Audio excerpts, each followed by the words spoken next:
Hello, and welcome back to Sleep Science Time. It's genuinely lovely to have you here. Thank you for choosing to spend this part of your day with me, in this little pocket of calm we've carved out together. However your day's been, whatever's on your mind, you can let it all go now. This is your moment to relax, get yourself settled, find that comfortable position, and let's drift away somewhere fascinating together. Tonight, we're travelling back in time, not just a few centuries but thousands of years, to one of the most captivating civilizations humanity has ever produced.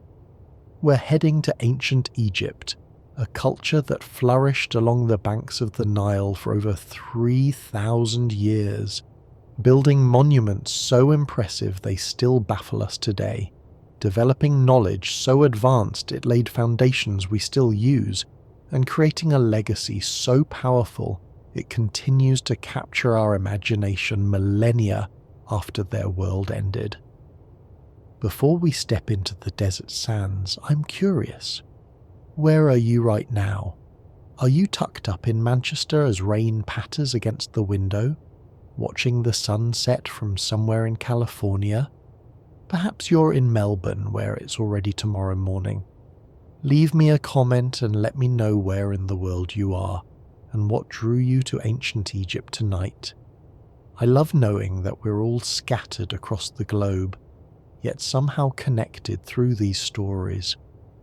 And if you find yourself enjoying these calm wanderings through history, I'd be so grateful if you'd tap that like button and consider subscribing.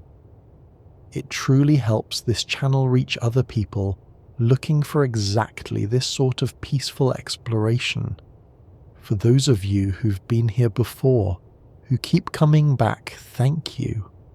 You're building something special here, and I really do appreciate everyone who listens to these stories. Now, a gentle word of warning.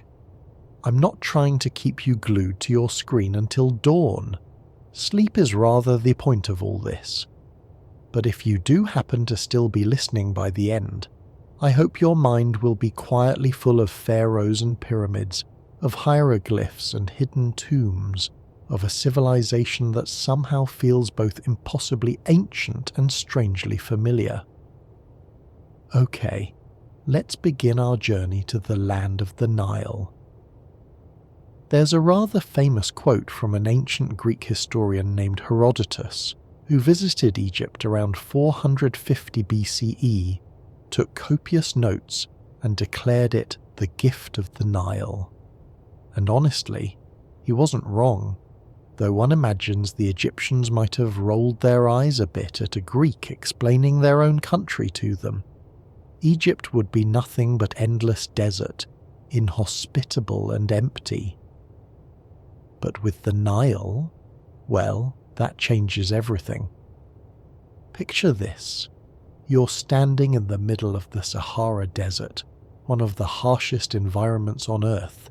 Sand stretches in every direction, baking under a merciless sun. Nothing grows. Water is practically mythical. Survival seems like someone else's problem, frankly. And then, cutting through all that desolation like a miracle, flows a massive river, bringing life, fertility, and possibility to an otherwise barren landscape. The Nile is extraordinary truly. It's the longest river in Africa, stretching over 6,600 kilometers, from its sources in the heart of the continent, all the way north to the Mediterranean Sea. But length isn't what made it special to the ancient Egyptians. What mattered was its predictability, its generosity, its annual gift.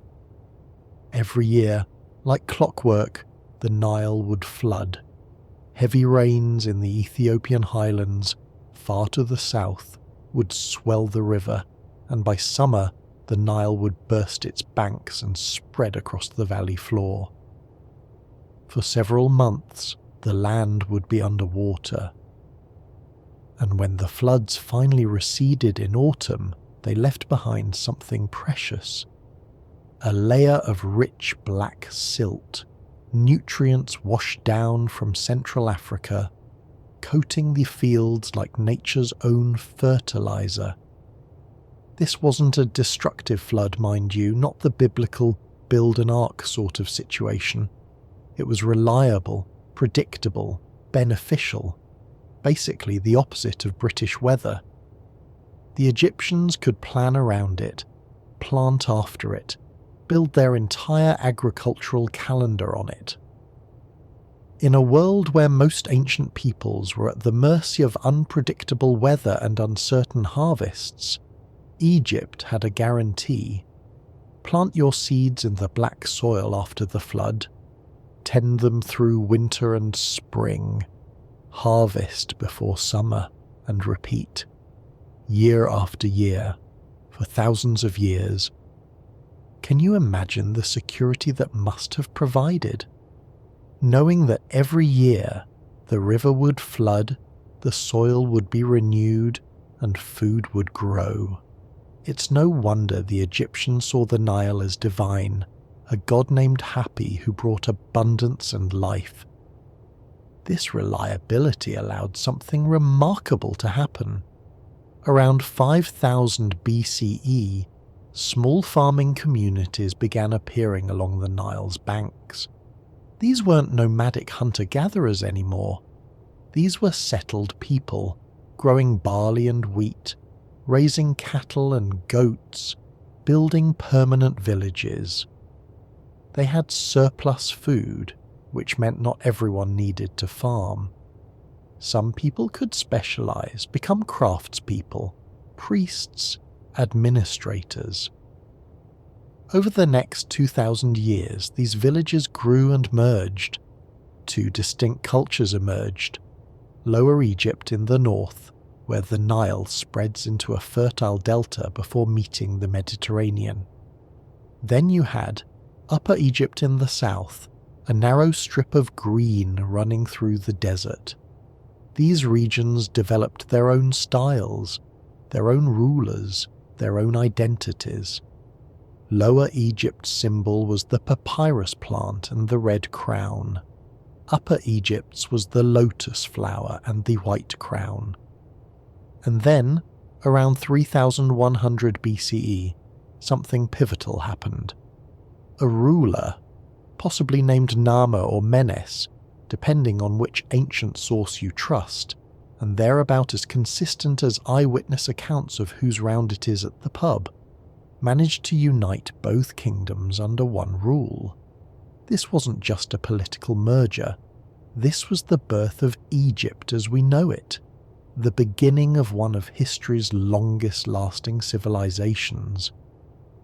The unification created something stable and powerful, a single government controlling the entire length of the Nile, from the Mediterranean to the First Cataract, the rocky rapids that marked Egypt's southern border.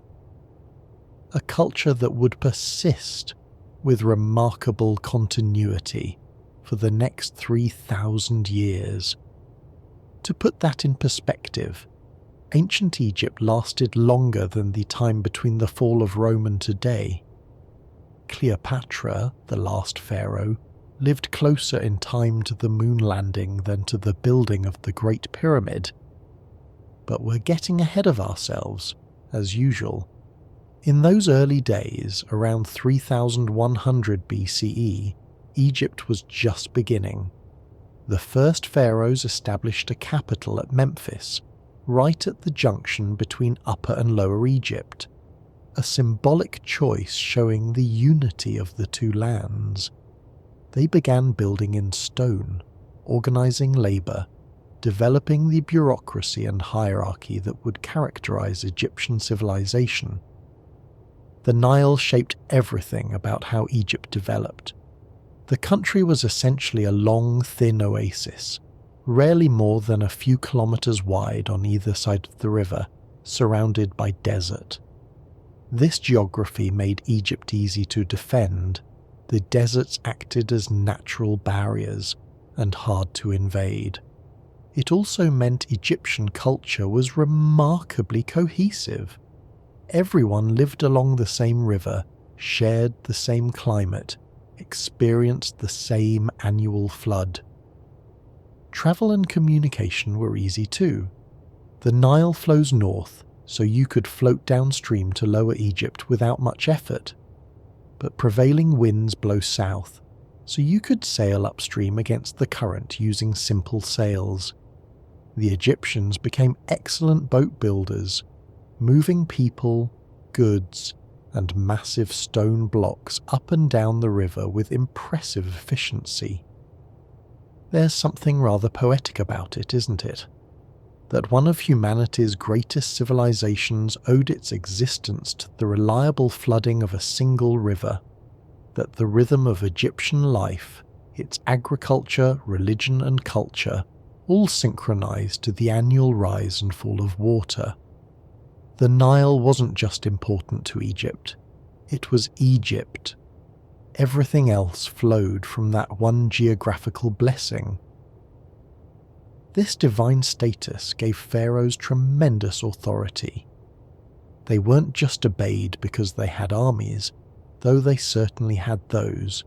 They were obeyed because defying the pharaoh was defying the gods themselves, which struck the Egyptians as a spectacularly bad idea, rather like arguing with your nan at Christmas dinner, only with more cosmic consequences.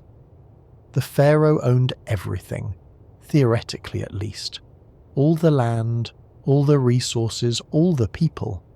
Egypt was his, granted to him by the gods to rule on their behalf. Now, practically speaking, pharaohs couldn't actually run everything themselves.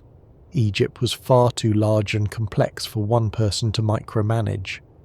So they developed an extensive bureaucracy, armies of scribes and officials who collected taxes, organised labour, settled disputes, and kept the whole system running smoothly. The pharaoh's word was absolute, but its implementation required thousands of literate, trained administrators. This brings us to one of Egypt's cleverest inventions, writing. Around 3200 BCE, right about the time of unification, the Egyptians developed hieroglyphs, a writing system combining pictorial symbols, phonetic sounds, and determinatives that clarified meaning. It's beautiful to look at. All those tiny birds and eyes and water ripples carved into stone, but it was also remarkably functional. Hieroglyphs allowed the Egyptian state to keep records, document transactions, write down laws, and maintain consistency across vast distances and long periods of time. Being a scribe became one of the most desirable careers in Egypt. They didn't have to perform manual labour, they worked indoors, and they had real power. If you could read and write in ancient Egypt, you were valuable. Basically the ancient equivalent of being good with computers at a modern office. But let's get to the bit everyone's really here for, the pyramids. The Old Kingdom, roughly 2686 to 2181 BCE, is often called the Age of Pyramids, and for good reason. This was when Egypt's most famous monuments were built, including the 3 massive pyramids at Giza that still dominate the landscape today. It started modestly enough. Early pharaohs were buried in mastabas, rectangular mud brick structures with flat roofs and sloping sides. They were impressive for their time, but hardly eternal. Then along came a pharaoh named Djoser and his brilliant architect Imhotep, who had rather grander ideas. Around 2630 BCE, Imhotep wasn't just an architect, he was a polymath, also serving as Djoser's vizier, high priest and physician. Later generations revered him so much they deified him. Not bad for someone whose job started as essentially build the boss a nice tomb. Rather puts Employee of the Month into perspective, doesn't it? But the step pyramid was just the beginning. Later, pharaohs wanted smooth-sided pyramids, true geometric perfection rising from the desert. There were some failures along the way, like the bent pyramid at Dashur, where the builders apparently realized midway through that their angle was too steep and the structure might collapse, so they changed the angle halfway up, giving it a peculiar bent appearance. Trial and error on a monumental scale, quite literally. And then came Khufu, the fourth pharaoh of the fourth dynasty, who decided to build the largest pyramid ever attempted. The Great Pyramid of Giza, completed around 2560 BCE, is almost offensively impressive. It originally stood 146 meters tall, making it the tallest human-made structure in the world for over 3,800 years. It contains approximately 2.3 million stone blocks, each weighing between 2 and 80 tons. The base covers 13 acres and is level to within 2 centimeters. The sides are aligned to the cardinal directions with remarkable precision. How did they build it? Well, that's caused quite a bit of debate, hasn't it? We'll come back to some of the more imaginative theories later, but the consensus among Egyptologists is actually rather straightforward. Massive amounts of organized human labor, clever engineering, and lots of time. The pyramids weren't built by slaves, despite what Hollywood might have told you. Recent archaeological evidence from workers' villages suggests they were constructed by paid laborers, many of them farmers who worked on the pyramids during the flood season, when their fields were underwater anyway. It was a form of national service, really. The state fed and housed these workers, provided medical care, and probably gave them a sense of participating in something eternal. They used copper tools, wooden sledges, lubricated ramps, and probably a fair amount of swearing. The limestone blocks were quarried nearby, floated across the Nile during flood season, and dragged up ramps to their final positions. The precision white limestone casing stones came from quarries at Tura, across the river. The granite for internal chambers was brought from Aswan, over 800 kilometers to the south, a logistical achievement that's impressive all on its own. Khufu's son Khafra built the second pyramid at Giza, slightly smaller but appearing taller because it sits on higher ground, and added the Great Sphinx for good measure, a massive limestone statue with a lion's body and probably Khafra's face, guarding the necropolis. His son Menkaura built the third pyramid, considerably smaller than his grandfather's. Perhaps he was more modest, or perhaps Egypt's economy simply couldn't sustain another mega-project. These pyramids were tombs, yes, but they were also statements, declarations of power, wealth, organizational capability, and divine authority. They said quite clearly, the pharaoh commands the labor of the nation, the resources of the kingdom, and the favor of the gods. They were meant to last forever, to serve as stairways or ramps for the deceased pharaoh's soul to ascend to the heavens and join the sun god Ra on his daily journey across the sky. Do you ever wonder what the workers thought, looking up at these structures as they grew? Did they feel pride in creating something eternal, resentment at the brutal labor, or at what organized humanity could achieve? Probably all of the above, if we're honest. The Old Kingdom eventually collapsed around 2181 BCE, brought down by a combination of drought, famine, declining central authority, and local governors becoming too powerful. Egypt fractured into competing regions, entering what's called the First Intermediate Period. a time of instability and civil conflict. The age of massive pyramid building was over, but the pyramids themselves remained, and remain still, monuments to an age when pharaohs built like gods. Now you might be wondering why anyone would put quite so much effort into a tomb. Why drag millions of tons of stone across the desert just to bury one person? To understand that, we need to talk about what death meant to the ancient Egyptians. Because for them, death wasn't an ending, it was barely even an interruption. More of a lengthy commute to a different office, really. The Egyptians believed life continued after death, but this afterlife wasn't automatic. It required preparation, preservation, and proper procedure.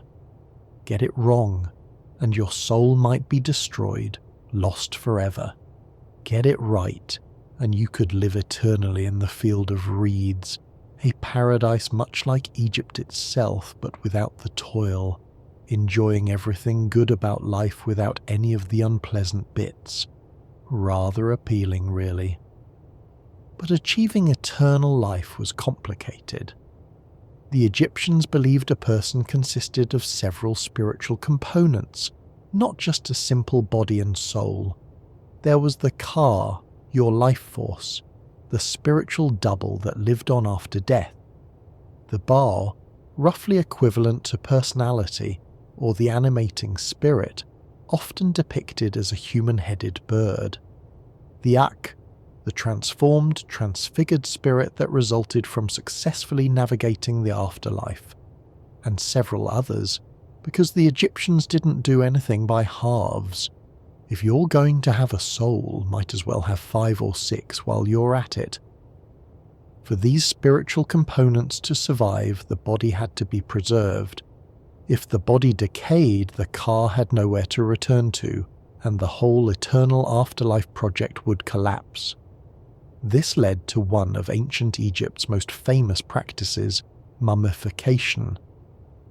Early on, the Egyptians noticed that bodies buried in the hot, dry desert sand were often naturally preserved, desiccated before they could rot.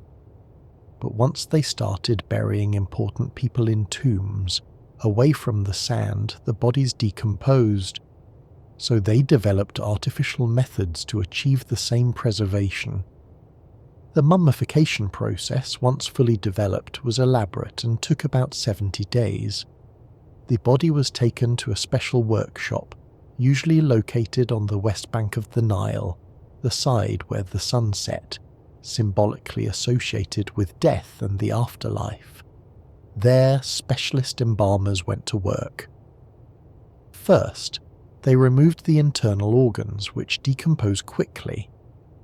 The brain was pulled out through the nose using long hooks, a procedure that sounds medieval, but was apparently quite effective, if deeply unpleasant to contemplate before bed. The brain, interestingly, was considered unimportant and was simply discarded. The Egyptians thought consciousness resided in the heart, not the head. They were wrong, obviously, but it's a charming mistake. And to be fair, we do still say we know it in our hearts, rather than know it in our frontal cortex, so they're not entirely without modern supporters. The stomach, intestines, lungs, and liver were removed through an incision in the left side and stored in special jars called canopic jars, each protected by one of the 4 sons of Horus. The heart was left in place, because it would be needed in the afterlife for judgment. More on that shortly. Next, the body was packed and covered with natron, a naturally occurring salt that draws out moisture. It sat like this for about 40 days, drying out completely. Afterwards, the embalmers cleaned the body, sometimes packed it with linen or sawdust to maintain its shape, rubbed it with oils and resins and wrapped it in hundreds of meters of linen bandages. Between the layers, they placed protective amulets and recited spells. The entire process was as much religious ritual as it was practical preservation. The result was a mummified body that could last thousands of years, and they do. Museums around the world are full of Egyptian mummies, still recognizable as human beings 3, 4, 5,000 years after death. It's unsettling and impressive in equal measure. But preservation was only the first step.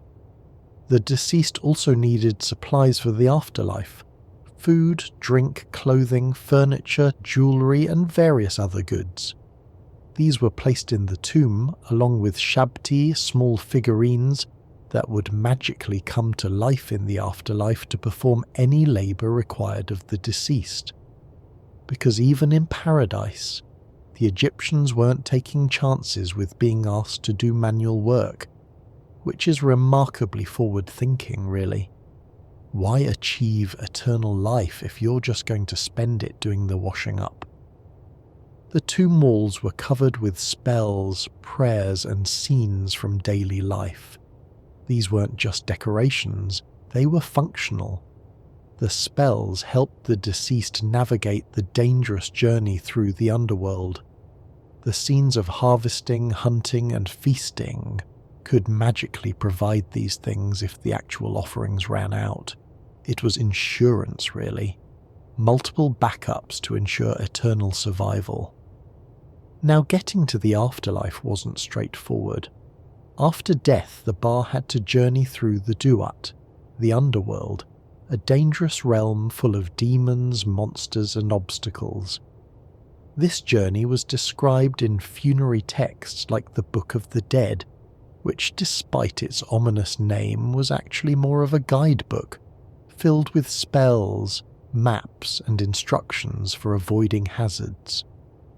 If you successfully navigated the Duat, you eventually arrived at the Hall of Two Truths, where you faced the ultimate test.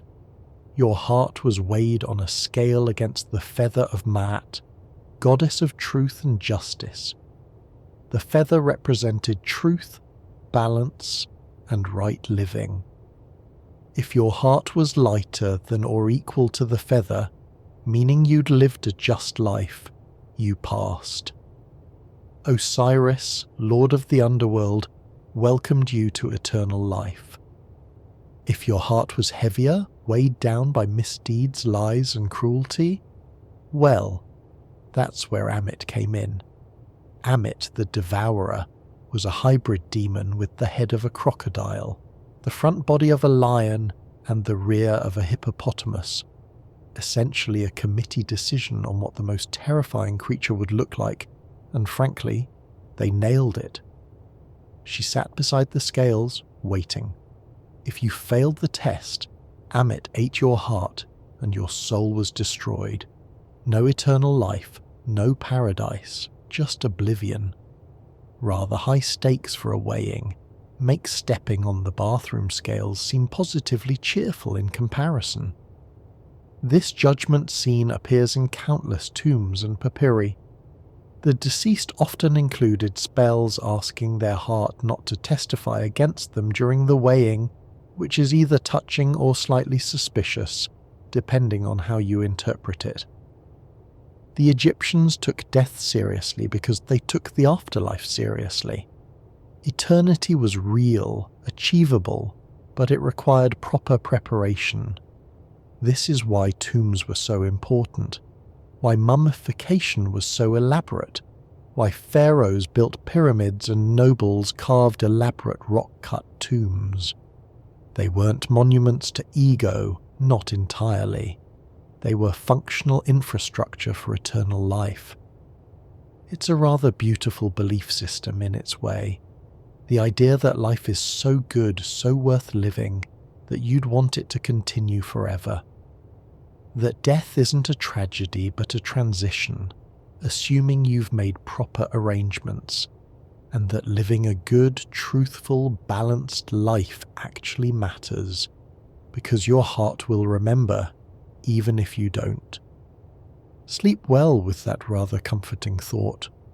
If the Egyptians are right, we're all just passing through, and eternity awaits on the other side, assuming our hearts are light enough. We should talk about the gods, because ancient Egypt had rather a lot of them, hundreds actually. Major deities, minor deities, local gods, personified concepts, deified humans, and the occasional sacred animal who achieved divine status. The Egyptian pantheon was crowded, chaotic, and constantly evolving, rather like a very large family gathering where everyone's invited and nobody's quite sure who's related to whom anymore. And somehow it all worked. At the top of the divine hierarchy, though even this is debatable, was Ra, the sun god. Ra travelled across the sky each day in his solar bark, a boat sailing through the heavens, bringing light and life to the world.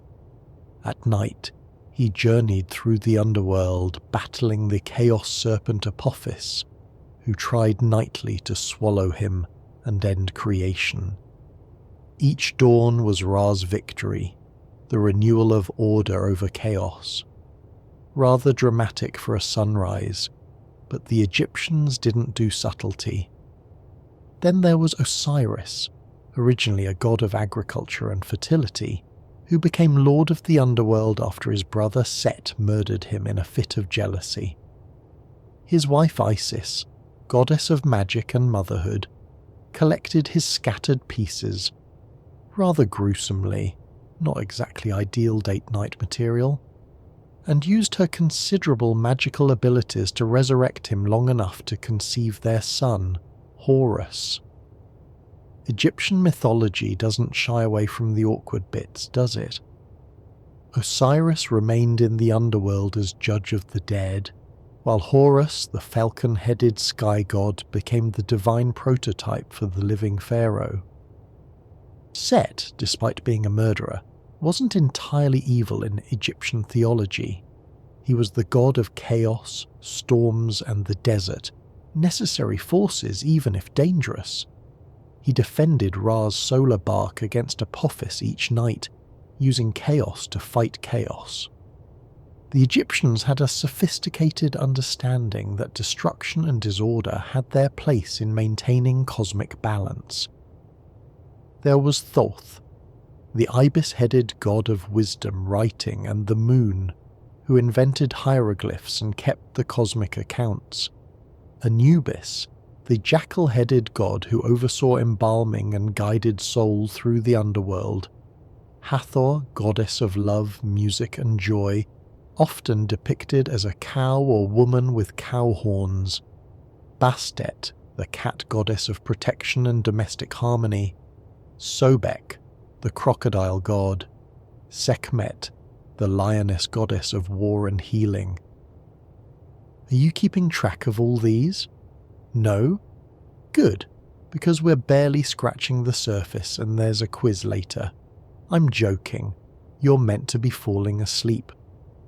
The thing about Egyptian religion is that it was remarkably flexible and absorptive. When different regions unified, their gods merged or coexisted. Ra combined with Amun, a Theban deity, to become Amun-Ra. Horus had multiple forms: Horus the Elder, Horus son of Osiris, Horus of the Horizon. Gods could have multiple aspects, different roles in different contexts, and nobody seemed terribly bothered by contradictions. This religious flexibility extended to temples, which weren't churches in the way we understand them. Ordinary Egyptians didn't worship inside temples. The temple was the god's house, their earthly residence, and only priests were allowed in the inner sanctum. The cult statue, believed to house the god's presence, resided in the darkest, most sacred chamber, and only the high priest or pharaoh could approach it directly. Temple rituals happened behind closed doors. Each morning, priests would ceremonially wake the god, wash the statue, dress it in fresh linens, offer food and drink, and perform various rites to sustain the divine presence. It was housekeeping, really, but cosmic housekeeping, tidying up with apocalyptic consequences if you forget to make the bed. Rather raises the stakes on domestic chores, doesn't it? Ordinary people participated in religion through festivals, when the god statue was brought out in a portable shrine and paraded through town. These festivals were major events, featuring music, dancing, feasting, and enough beer to make the whole thing rather jolly.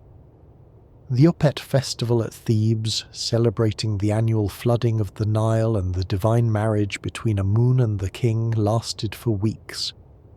Religion wasn't all solemn rituals, it was also community celebration.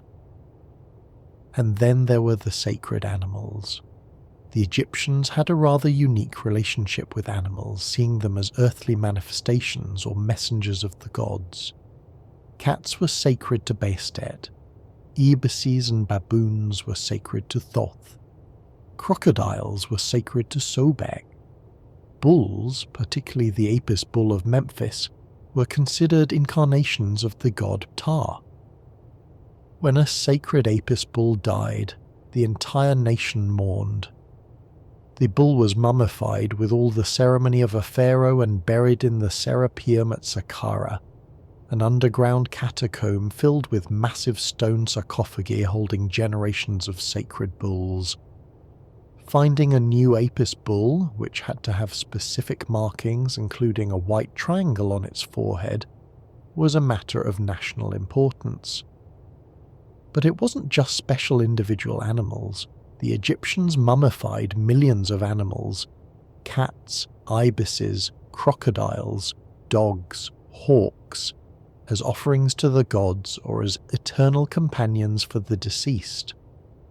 Modern excavations have found massive animal cemeteries containing literally millions of mummified animals. It's simultaneously touching and slightly excessive, much like ancient Egypt itself.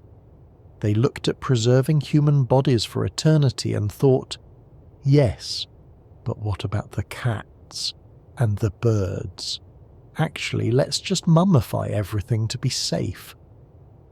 There's something rather endearing about a civilization that took its animals so seriously, isn't there? That believed cats weren't just useful for catching mice, but were sacred, deserving of respect and proper burial. A civilization where killing a cat, even accidentally, was a serious crime. The Greek historian Herodotus claimed that when a house caught fire, Egyptians were more concerned with rescuing the cats than their possessions, though Herodotus had a reputation for exaggeration. So take that with a grain of salt, or perhaps a grain of natron. Egyptian religion permeated every aspect of life. Your name had religious significance. Your calendar was based on religious festivals. Your moral behavior mattered because the gods watched and would judge you after death. The Pharaoh was divine. The Nile's flood was divine blessing. Everything was interconnected in a cosmic web of meaning and significance. And yet, despite all these gods, temples, and elaborate theology, many ordinary Egyptians also practiced more personal magical religion. They wore amulets for protection, made offerings at household shrines, consulted oracles for advice, and used magic spells for everything from curing headaches to finding love. Official religion and folk religion coexisted, sometimes overlapping, sometimes operating in parallel. It's a reminder that people are complicated, even ancient ones. They could participate in grand temple rituals while also believing in protective charms. They could accept that the pharaoh was divine while also grumbling about taxes. They could build elaborate tombs for bulls while also eating beef for dinner. Humans have always been excellent at holding contradictory ideas simultaneously. The gods, like Egypt itself, endured for thousands of years.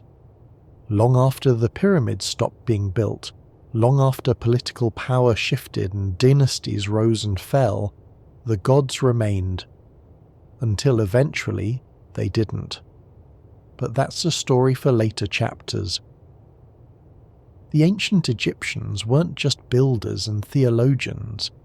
They were observers, thinkers, and problem solvers who developed sophisticated knowledge across multiple fields. Let's talk about what they knew, how they knew it, and how much of their wisdom we still use today. Start with the calendar, something so fundamental we barely think about it.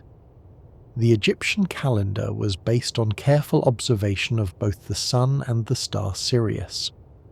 They noticed that Sirius, which they called Sopdet, reappeared on the eastern horizon just before sunrise once per year, and this event coincided remarkably well with the Nile's annual flood. Useful information that, rather more reliable than checking your phone for the weather forecast and still being caught in the rain. They divided the year into 3 seasons of 4 months each: Akhet, inundation; Pere, growth; and Shemu, harvest, corresponding to the flood cycle that governed Egyptian life. Each month had 30 days, giving the 360 days, and they added 5 extra days at the end, which they considered unlucky and dangerous when the boundaries between the ordered world and chaos were thin.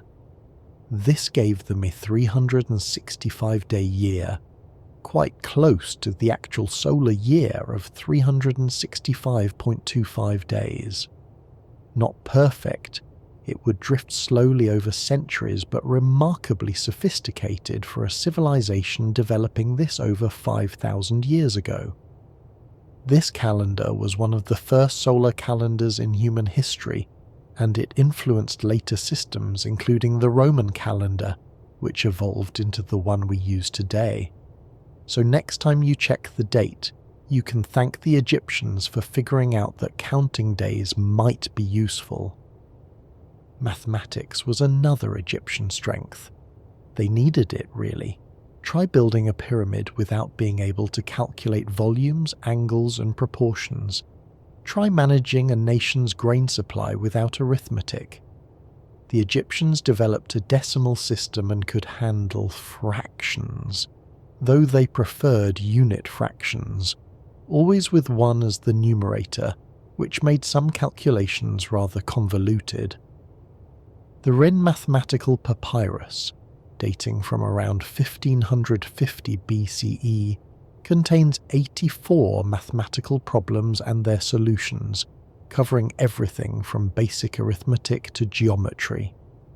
Problem 50 asks how to calculate the area of a circular field, and the Egyptian solution gives a value for pi of approximately 3.16, impressively close to the actual value.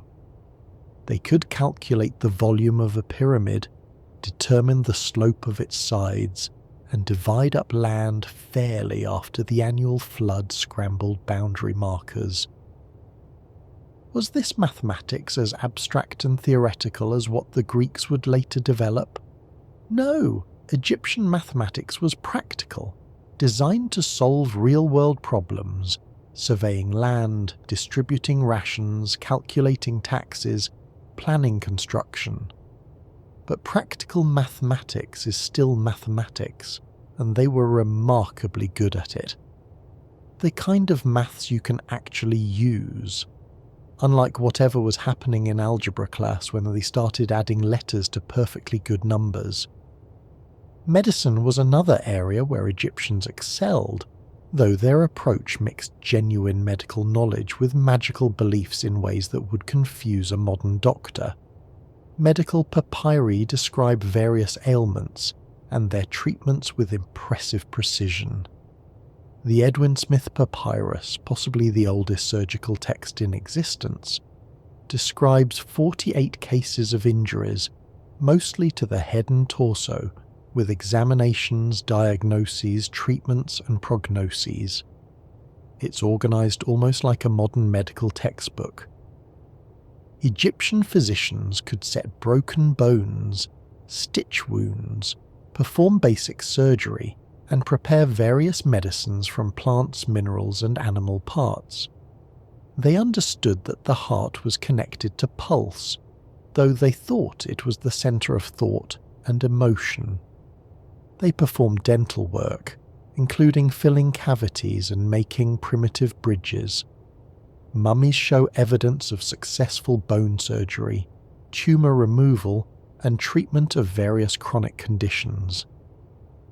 They also believed that many illnesses were caused by malevolent spirits or divine punishment, and treatments often included magical spells alongside physical remedies. An infected wound might be treated with honey, which actually has antimicrobial properties, while also reciting a spell to drive away the demon causing the infection. Was it the honey or the spell that worked? The Egyptians probably thought both were necessary, and honestly, the honey was doing the heavy lifting. Then there's astronomy. The Egyptians were keen observers of the night sky, mapping stars, tracking planets, and noting celestial events. They identified 5 planets visible to the naked eye and grouped stars into constellations, though their constellations were different from the Greek and Roman ones we use today. They built temples aligned to specific celestial events, like the sun's rays illuminating the inner sanctum on the winter solstice, combining astronomy with architecture and religion in typical Egyptian fashion. They used the stars for navigation and timekeeping. The Merket, essentially a plumb line used with a sighting tool, allowed them to align buildings precisely with cardinal directions and tell time at night by tracking star positions. The hours themselves, 12 divisions of day and 12 of night, are an Egyptian invention we still use. Though Egyptian hours varied in length depending on the season, daylight and night time were each always divided into 12 segments. They got the basic concept right. All this knowledge was controlled and transmitted by scribes, the educated elite who could read and write. Becoming a scribe required years of training, starting in childhood, copying texts, memorizing calculations, learning to write hieratic script, the cursive form used for daily documents, and hieroglyphs for formal inscriptions. It was difficult, tedious work. Training texts are full of encouragements to study hard, reminders that scribes enjoyed comfortable lives while farmers toiled in the sun, and occasional complaints from students about their strict teachers. Scribes worked everywhere, in temples keeping religious records, in the palace managing state affairs, in granaries tracking food supplies, on building sites recording materials and labour.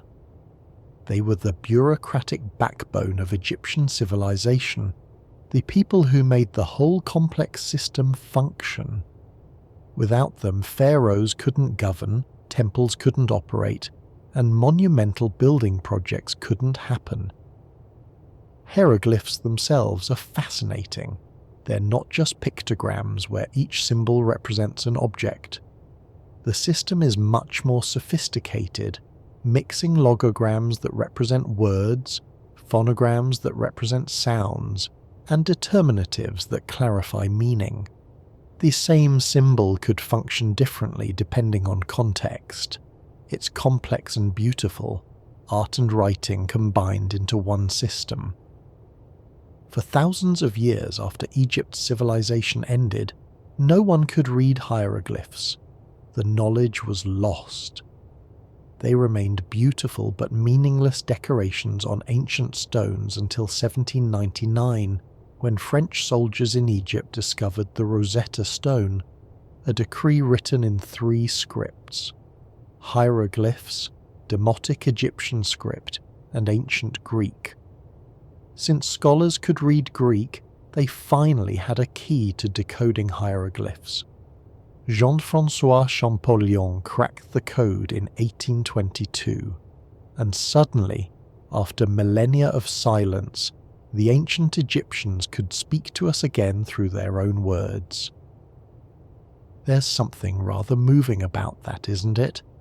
A civilization that maintained its written language for over 3,000 years, then fell silent for nearly 2,000 more, and now we can read their letters, their stories, their jokes, their complaints, their prayers. They're speaking across millennia, telling us about their lives in their own voices, thanks to their sophisticated writing system and our eventual ability to understand it. The Egyptians weren't primitive. They were sophisticated, knowledgeable, and innovative within their own cultural context. They made genuine discoveries in mathematics, medicine, and astronomy. They developed technologies and techniques that worked remarkably well. They created knowledge systems that lasted for millennia. And whenever we check a calendar, tell time, or appreciate the systematic recording of information, we're using concepts that ancient Egyptians helped develop, standing on foundations they laid thousands of years ago along the banks of the Nile. For most of the Old and Middle Kingdoms, Egypt was content being Egypt. They controlled the Nile Valley, traded with neighbours, and didn't much concern themselves with building an empire. Why bother? They had everything they needed at home. But during the New Kingdom, roughly 1550 to 1070 BCE, something changed. Egypt became ambitious. It became military. It became for a time the dominant superpower of the ancient Near East. This transformation was partly born from trauma.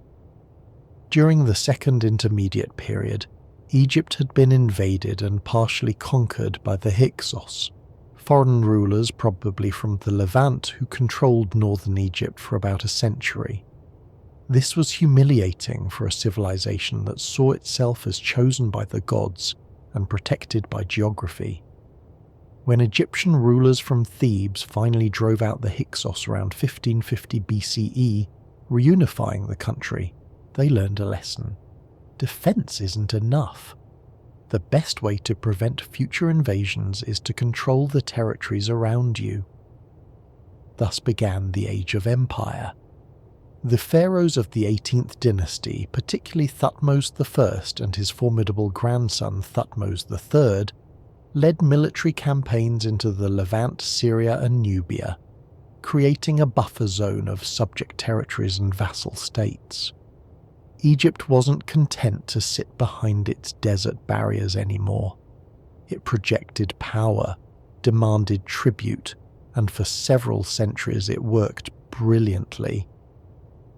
Thutmose III, who reigned for 54 years, was Egypt's Napoleon, though considerably more successful in the long run. No embarrassing exile to a small island for this pharaoh. He conducted at least 17 military campaigns, winning significant battles and extending Egyptian control from Nubia in the south to the Euphrates River in the north. The Battle of Megiddo, his first major campaign, became legendary. He besieged the city for 7 months until it surrendered, and the victory secured Egyptian dominance over Canaan and Syria. Patience and persistence, really, though 7 months is quite the commitment to proving a point. But empire wasn't just about military conquest. It was about economics, diplomacy, and cultural exchange. The New Kingdom saw an explosion of trade networks connecting Egypt with the wider Mediterranean and Near Eastern world. Egyptian gold, grain, and linen were traded for timber from Lebanon, copper from Cyprus, tin from Afghanistan, lapis lazuli from distant mines, horses from the steppe peoples, and exotic goods from Punt. a mysterious land probably located in modern Somalia or Eritrea. The expedition to Punt during the reign of Hatshepsut, one of Egypt's few female pharaohs, was famous enough that she had it depicted in her magnificent mortuary temple at Deir el-Bahari.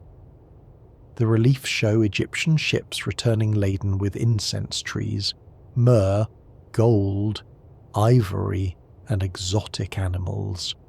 It was a propaganda masterpiece. Look what Egypt can achieve under my rule. Essentially an ancient royal Instagram post, but carved in stone and considerably more permanent than your average holiday snap. Hatshepsut. We should talk about her because she's genuinely fascinating. When her husband Thutmose II died, his heir was still a child, his son by a lesser wife. Hatshepsut became regent, as was proper. But then she did something rather unprecedented. She declared herself pharaoh, not queen. Pharaoh, complete with false beard and male regalia in official depictions. For about 22 years she ruled Egypt successfully, focusing on trade and monumental building projects rather than military conquest. She built extensively, including her stunning temple at Deir el-Bahari, one of the most beautiful structures in Egypt. When she died, her stepson Thutmose III took sole power and later had many of her images and names chiseled off monuments, possibly to legitimize his own succession by erasing evidence of female rule, or possibly just from old-fashioned resentment. Families, even royal ones, can be complicated. The New Kingdom also gave us Egypt's most famous pharaoh, at least to modern audiences, Tutankhamun. Ironically, King Tut was relatively insignificant during his life. He became pharaoh around age 9, ruled for about 10 years, and died young, possibly from complications of a broken leg, though theories abound. He was buried in a small, hastily prepared tomb in the Valley of the Kings, far less grand than tombs of major pharaohs. But his tomb, discovered almost intact by Howard Carter in 1922, contained treasures that stunned the world. Over 5,000 objects, golden coffins, a solid gold death mask, chariots, weapons, furniture, jewellery, clothing, and provisions for the afterlife. It was a time capsule, the only nearly intact royal tomb ever found. If a minor pharaoh who died young was buried with such splendour, imagine what must have been in the tombs of truly powerful pharaohs like Ramesses II. Speaking of Ramesses II, let's talk about ancient Egypt's greatest self-promoter. Ramesses the Great ruled for 66 years in the 13th century BCE, outliving many of his children and leaving monuments across Egypt proclaiming his greatness. Abu Simbel, the massive temple carved into a cliff face with 4 colossal statues of Ramesses sitting guard, is his most spectacular creation.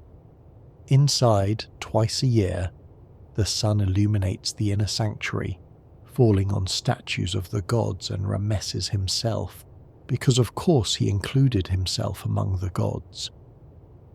He fought the Hittites, another major power of the time, at the Battle of Kadesh, and afterward claimed total victory in inscriptions covering multiple temples.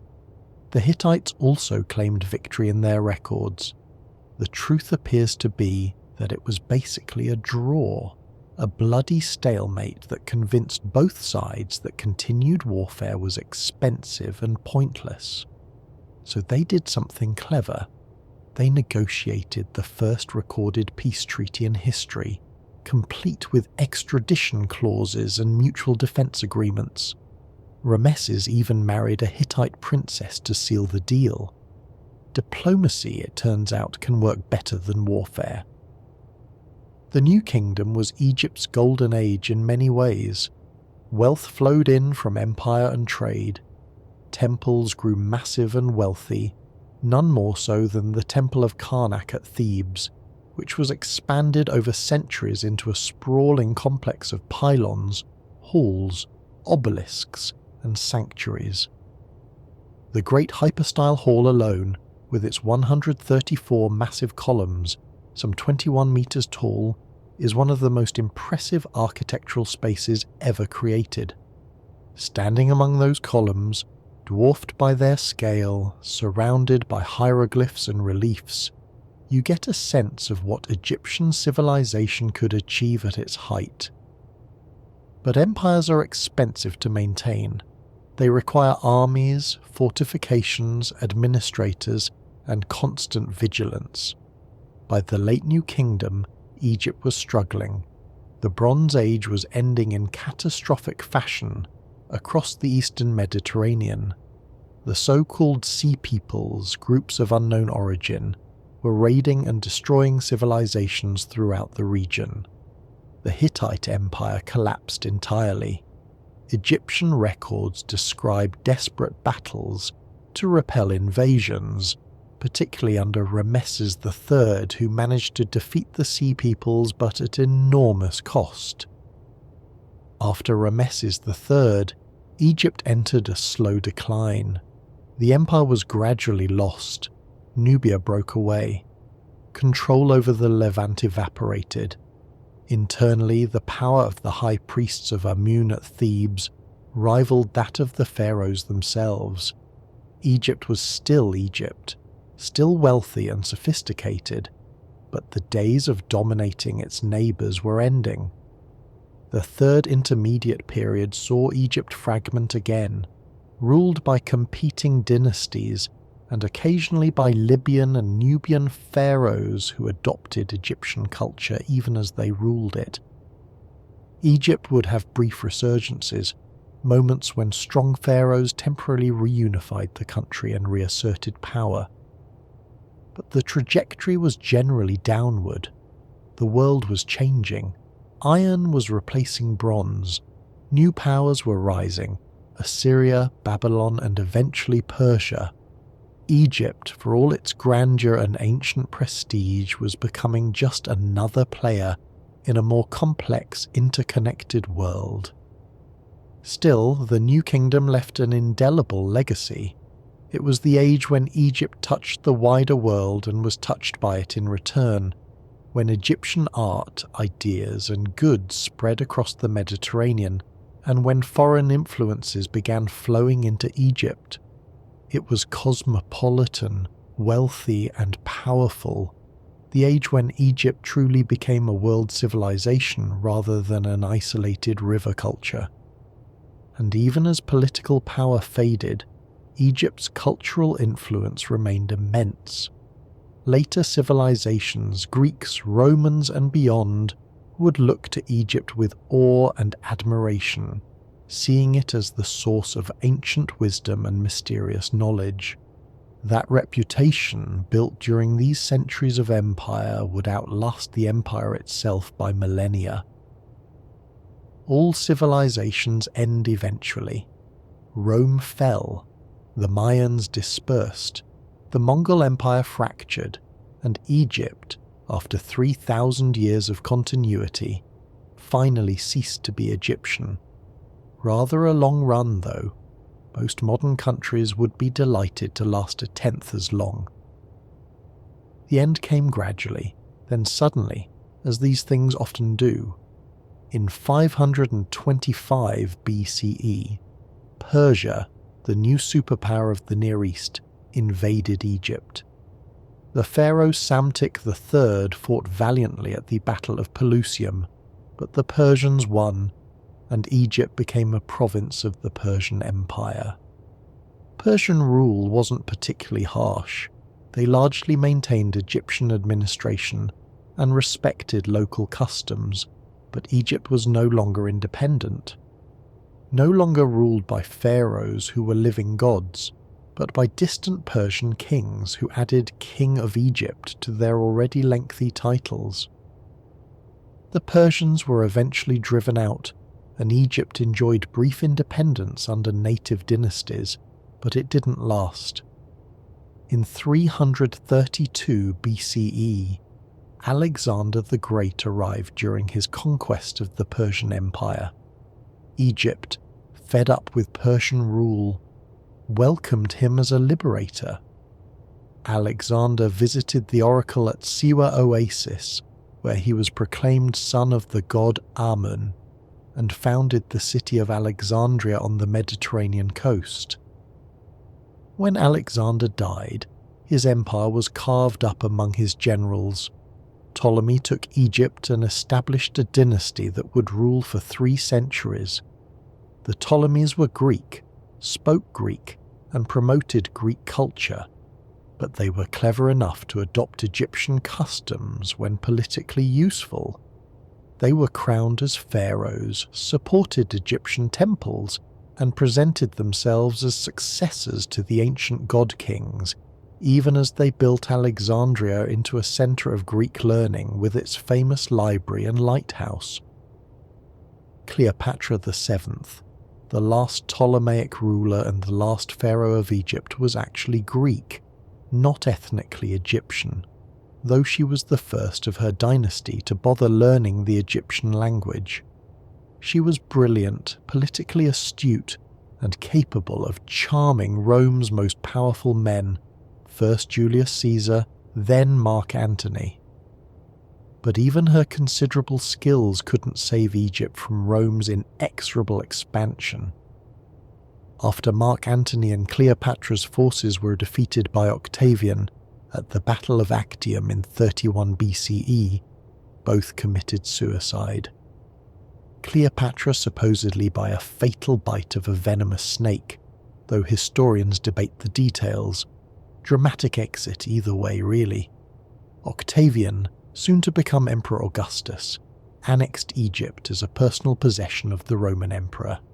Egypt became Rome's breadbasket, its grain feeding the capital's population, but it was ruled from Rome, not Thebes or Memphis.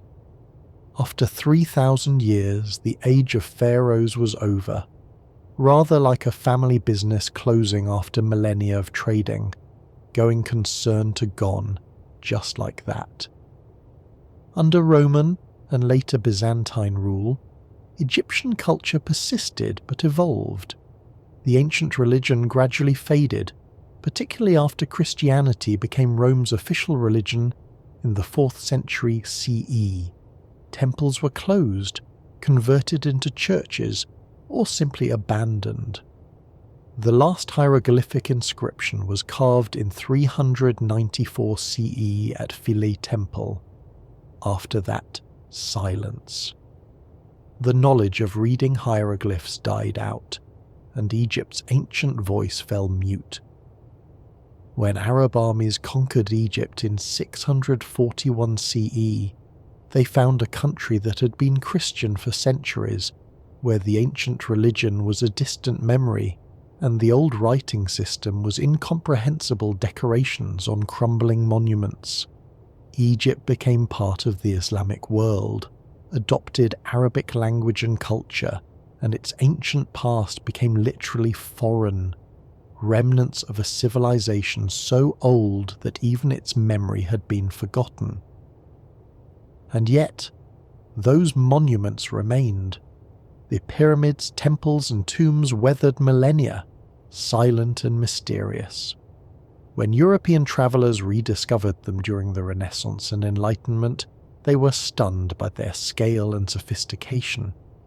How could ancient people build such things? What knowledge did they possess? This brings us at last to the modern mysteries and speculations about ancient Egypt. Because Egypt's monuments are so impressive, and because we lost the ability to read their writing for so long, alternative theories about Egyptian civilization have flourished. Some are scholarly debates about methodology and interpretation. Others are, let's be kind, rather imaginative. The most persistent claim is that the pyramids, particularly the Great Pyramid, couldn't have been built with the technology available to ancient Egyptians. They're too precise, too massive, too mathematically sophisticated. Therefore, the reasoning goes, they must have had help from some advanced source. Lost technology, ancient super civilizations like Atlantis, or, most dramatically, extraterrestrial visitors. Let's examine this carefully.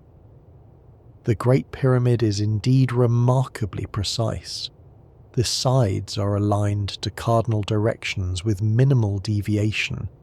The base is level to within centimetres, despite covering 13 acres. The stone blocks fit together so tightly, you can't slip a knife blade between them in places. It's genuinely impressive engineering. But does it require lost advanced technology or alien intervention? The evidence suggests not. We've found the quarries where stones were cut, complete with partially extracted blocks and copper tool marks. We've found workers' villages with remains of the people who built the pyramids, including their medical records showing injuries consistent with heavy construction work.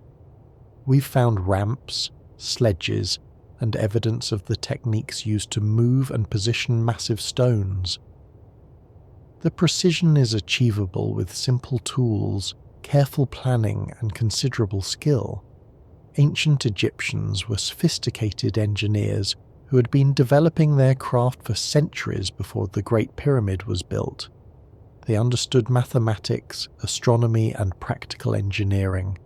They had abundant labour, especially during flood season when farmers couldn't work their fields, and they had time, decades to complete major projects. What they didn't have is what we'd recognise as advanced technology. No metal harder than copper, no pulleys or wheels for moving heavy loads, no modern surveying equipment. They managed with ingenuity, persistence, and remarkably clever problem solving. The mathematical coincidences sometimes cited, like the pyramid's height and base perimeter, supposedly encoding the value of pi, are either approximations that ancient Egyptians could easily stumble upon through trial and error, or examples of people finding patterns in numbers if they look hard enough, what's called pyramid numerology. The Egyptians didn't know pi to the precision sometimes claimed, but they could create aesthetically pleasing proportions that happened to approximate mathematical constants. As for extraterrestrial theories, there's simply no evidence. No alien artifacts have been found in Egypt. No technology that's anachronistic or unexplainable. No references in Egyptian texts to visitors from the sky. And the Egyptians wrote down quite a lot, including mundane details like grain inventories and worker complaints. If aliens had visited and helped build the pyramids, you'd expect someone to mention it. What about claims that the Sphinx is much older than conventional dating suggests, possibly built by a lost advanced civilization before dynastic Egypt? These theories often point to water erosion patterns on the Sphinx, arguing they indicate much greater age. But geologists who've studied the Sphinx extensively explain the erosion as consistent with known weathering processes over millennia, including rain that did occur in Egypt's history, wind erosion, and chemical weathering. The evidence overwhelmingly places the Sphinx in the 4th dynasty, contemporary with the pyramids at Giza, built most likely by Khafre. Some claim the ancient Egyptians possessed advanced lost technology, electricity, flying machines, or even teleportation devices. These theories sometimes cite temple reliefs, showing what look vaguely like light bulbs or helicopters if you squint and ignore context. In reality, these are combinations of hieroglyphs, sometimes overlaid from different time periods as temples were modified, that create accidental resemblances to modern objects. It's pareidolia, seeing familiar patterns in random or ambiguous stimuli, the same phenomenon that makes us see faces in clouds. Were the Egyptians in contact with other advanced civilizations that left no trace? Did Atlantis exist and share knowledge with Egypt? There's no archaeological evidence for Atlantis, which was likely Plato's fictional creation to make philosophical points about hubris and ideal societies. No lost super-civilization has left physical remains that would be necessary for any civilization advanced enough to build what Egypt built. Here's the uncomfortable truth for alternative theories. Ancient Egyptians were perfectly capable of building their civilization themselves. They don't need aliens or lost Atlanteans or supernatural intervention to explain their achievements. Suggesting they do is actually rather insulting to one of humanity's great civilizations. It implies that ancient Africans couldn't have been sophisticated enough to create what they demonstrably created, which starts sounding rather dubious once you examine that assumption. The real story of Egypt is more impressive than the conspiracy theories. Real humans with simple tools and brilliant minds organized themselves over generations to create monuments that have lasted 4,500 years. They developed sophisticated mathematics, medicine, writing, and engineering, without any help except their own intelligence, persistence, and cultural knowledge passed down through centuries. They were remarkable. They don't need to have been superhuman or alien to be impressive.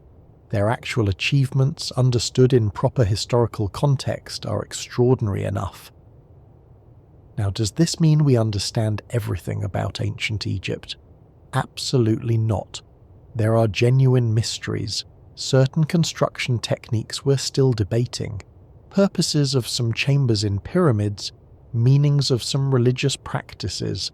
Egyptology is ongoing scholarship, constantly refining our understanding as new discoveries are made and new analytical techniques are applied. But mystery doesn't equal alien intervention. It just means we haven't figured it out yet, or perhaps never will given the fragmentary nature of historical evidence. That's acceptable. Not everything needs a dramatic explanation. Sometimes ancient people were just very clever, and some of their knowledge was lost when their civilization ended, as happens to all civilizations eventually. Egypt's real legacy isn't mysterious advanced technology. It's art, architecture, literature, religious thought, administrative systems, and mathematical knowledge that influenced every subsequent Mediterranean civilization. The Greeks learned from Egypt. The Romans admired it. Early Christianity adopted and adapted Egyptian symbols and concepts. Islamic scholars preserved and studied Egyptian monuments when Europe had largely forgotten them. And perhaps that's a better thought to fall asleep with than conspiracy theories. The idea that humans, working together with intelligence and determination, can create things that last for thousands of years, that inspire and puzzle and amaze long after their creators have returned to dust. We're capable of extraordinary things, we humans. Ancient Egypt proved that decisively. And there we have it, the long, intricate story of ancient Egypt, from the first villages along the Nile's banks to the last hieroglyphic inscription carved in stone, and finally to how we perceive and sometimes misunderstand this remarkable civilization today. 3,000 years of history, dozens of dynasties, hundreds of pharaohs, countless ordinary people whose names we'll never know, but who built the monuments, farmed the fields, wrote the texts, and kept the civilization running, all unfolding along one river, in one remarkably stable culture, creating achievements that still inspire awe after millennia. If you're still with me, congratulations on making it through several thousand years of Egyptian history. That's quite a journey, isn't it? From mud brick villages to massive pyramids, from the first hieroglyphs to the last pharaoh, from isolation to empire to eventual absorption into larger civilizations. And through it all, that conviction that life was good enough, meaningful enough, to be worth preserving forever in the afterlife. I hope you found something in this story worth holding on to. Perhaps it's the sheer human ingenuity of building pyramids with copper tools and determination. Maybe it's the sophisticated understanding of medicine and mathematics they developed. Or possibly it's just the reminder that civilizations, however grand and enduring, are ultimately temporary, but they can leave traces that last far longer than anyone expected, speaking to future generations across vast chasms of time. If this gentle wander through ancient history has been to your liking, I'd be immensely grateful for a like and a subscription. It helps this little channel grow and tells me you'd enjoy more of these calm explorations through human history and scientific wonders. For those of you who've been here before, who keep returning to these quiet moments, thank you. You make this worthwhile.